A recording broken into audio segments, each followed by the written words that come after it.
Podcast 52 sur 365. Qui suis-je? Mes études à Lyon en neurosciences. Donc suite à cette année en Angleterre et diplômée de ma licence 3 sport, donc de ma licence j'avais ma licence, on nous proposait de passer le BE, donc le brevet d'État.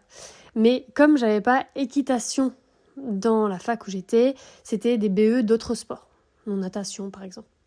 Et donc j'ai pas fait. La question se posait alors, qu'allais-je faire après?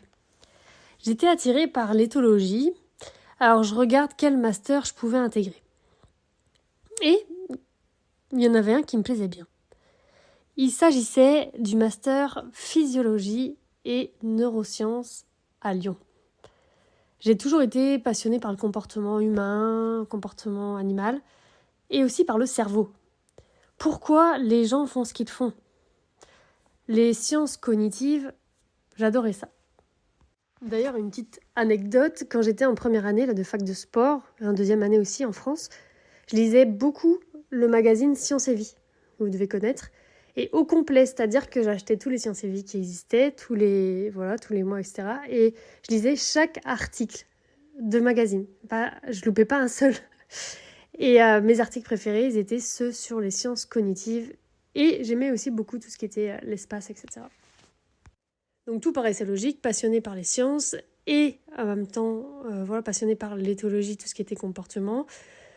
Je fais mon dossier et je suis acceptée. Donc à peine diplômée, donc de ma L3, de ma licence en Angleterre, je reviens en France pendant une journée et je pars faire un road trip de 2 mois et demi au Vietnam. Donc avec un ami, on a décidé de traverser le Vietnam à vélo. Donc ça a été une expérience vraiment très difficile. Et à l'époque, on n'avait pas du tout la même vie qu'aujourd'hui, on n'avait pas de téléphone. Rappelez-vous, on n'avait pas de téléphone portable. Donc nous, on s'est retrouvés tout seuls dans cette adversité en fait. Donc on a acheté, en arrivant là-bas, 2 vélos, donc un vélo chacun, vietnamiens, donc sans vitesse. Tu vois, des vélos juste des vélos pas de vitesse dessus. Et parce que on se serait fait voler si on avait pris des bons vélos. C'est quand même, c'était un peu un road trip un peu dangereux quand même. Et mais le fait de ne pas avoir de bons vélos, ça a rendu, t'imagines, un peu plus dur certains moments. Notamment quand on est monté à Dalat, donc c'est une montagne, sur plusieurs jours, on avait plusieurs jours à monter du coup en haut, avec des vélos, on était plus à pied que sur le vélo On est passé par des endroits où les personnes n'avaient même pas l'eau courante chez eux, pas d'électricité, etc. C'était vraiment une expérience de ouf.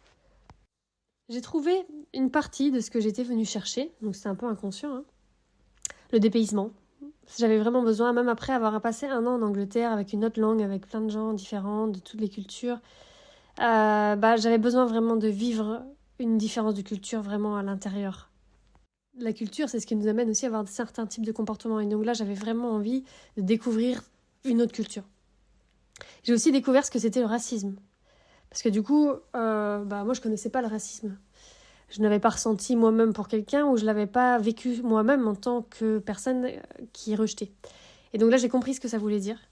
Et de ne pas être bienvenue dans un endroit. J'ai ressenti que d'être blanc, c'était pas bien.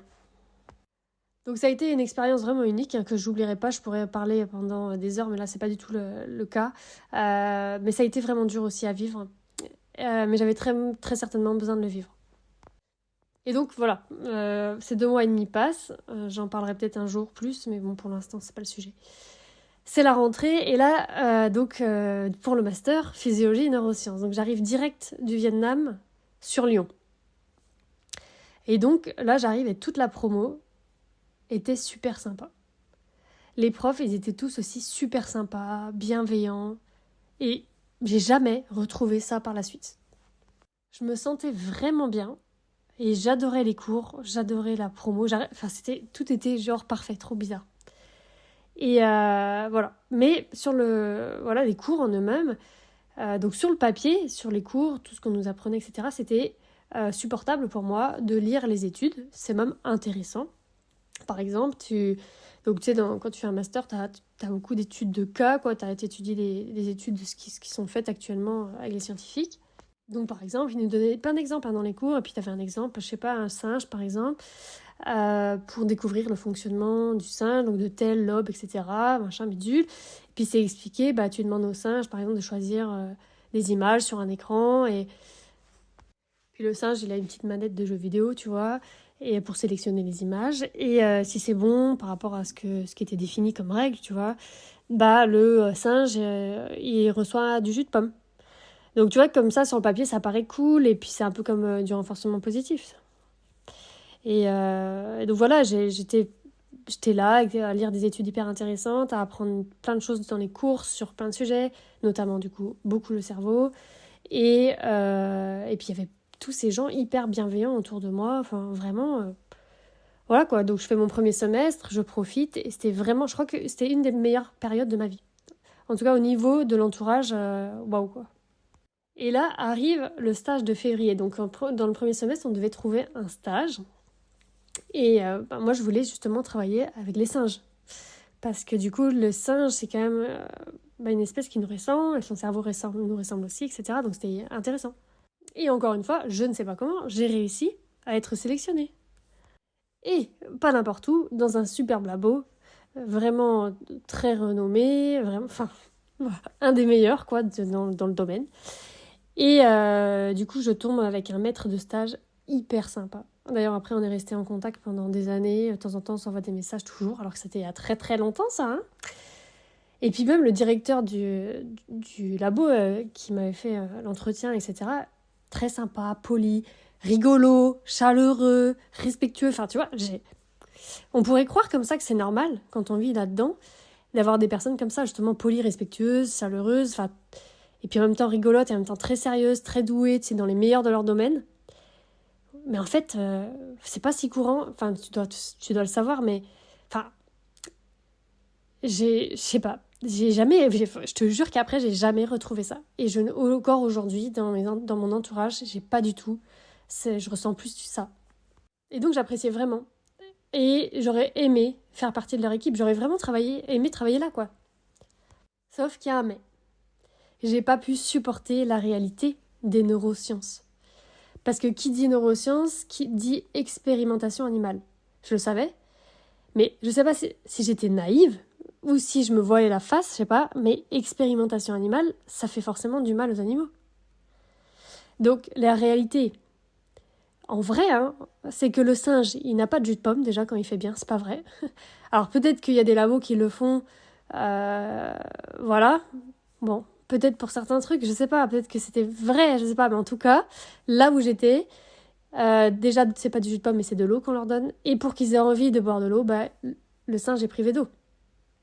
La réalité, c'est que le soir, quand j'allais voir les singes, donc juste à travers la porte, hein, sans rentrer, ils se jetaient sur l'eau qu'ils essayaient de prendre avec leurs petites mains quand la femme de ménage nettoyait le sol. La réalité, c'est que pour étudier le cerveau, tu mets une sonde dans le cerveau. Donc déjà ça, bon. Et oui, c'est indolore hein, quand tu mets la sonde, mais par contre, il ne faut pas que l'animal bouge du tout, sinon il peut mourir. Et donc la tête, elle est bloquée. Tu vois, donc tu le mets dans une boîte, tu bloques la tête et tout. Donc pour moi, c'était insupportable. Mais vraiment, pas supportable, enfin impossible.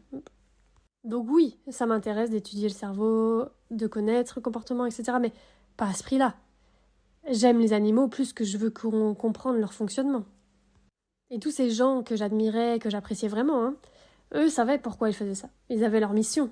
Ils voulaient par exemple aider des personnes ayant des maladies, mieux connaître le cerveau humain justement pour soigner en général, c'était le but. Hein. Et c'est tout à leur honneur, mais pour moi c'est pas possible, c'était pas fait pour moi quoi. C'est pas mes valeurs. Donc je sais pas vraiment comment ils pouvaient faire pour supporter ça. J'ai pas vraiment posé la question. Pour moi, c'est plus parce qu'ils avaient un pourquoi fort et une mission, voilà, comme je disais avant. Et puis, en fait, en face, il y avait un labo de médecine, donc qui, eux, injectaient carrément des maladies, comme le sida, par exemple, au singe, et testaient des traitements. Enfin, j'ai bien conscience que si tu as un enfant, par exemple, qui est malade, et qu'on te propose un traitement, tu vas pas dire bah non, parce qu'il est testé sur les animaux. J'ai conscience que ça aide même voilà, j'arrive à comprendre en fait que ce soit possible de faire des tests sur des animaux, mais moi je peux pas quoi. J'ai déjà, enfin voilà, déjà pour les crèmes et tout ça, de savoir que ça a été testé sur un animal, une crème hydratante, c'est trop dur. Alors ça, en fait mon cerveau pouvait pas. Et c'est donc sans mal hein, que j'ai quitté ce domaine, j'ai arrêté le master là comme ça. D'un coup, j'ai pas été au bout et je suis partie. Et j'ai quitté ces personnes que j'aimais tant. Et c'est là que mon tout premier cheval est arrivé dans ma vie. Je vous raconte ça demain.